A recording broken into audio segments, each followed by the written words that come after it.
The forecast for most of Africa, sub-Saharan Africa especially, is targeted to be around 5% this year.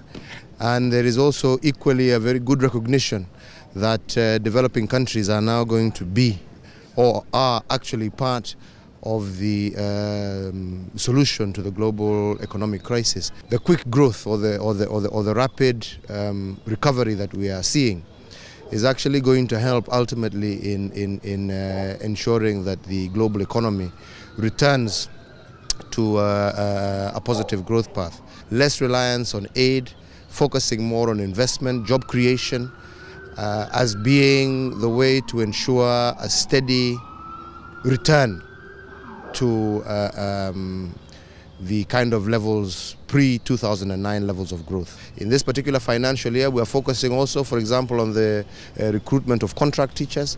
All this, we believe, ultimately will not just create employment opportunities for Kenyans, but will also allow us to have, through the multiplier effect, by having additional people employed, this will have, through the multiplier effect, an additional impact also in terms of increase in consumption, which ultimately should help us in our recovery mode. That as much as we are seeing growth, we must accept that there are some downside risks that are out there. And these are some of the issues that we should also focus on, not just on the question of growth, but we also need to be able to focus ourselves on the issues surrounding climate change.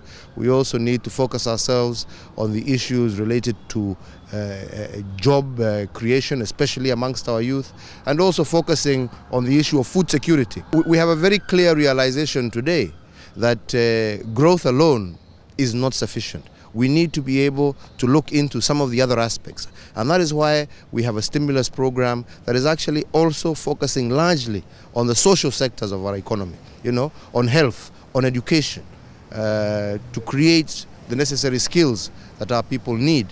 These are some of the areas that we in Kenya in particular will be focusing on going forward. Nobody can say we are out of the woods at this stage.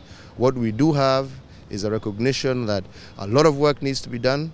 We need to be focused. We need to ensure, especially as a country, we pull together, focusing not just, as I'm saying, on growth, but also on some of the social aspects like health, water, sanitation, food security. These are all things that we must consider in totality for us to be able to say we are eventually out of the woods. So I will not say we're out of the woods, but definitely we are heading in the right direction.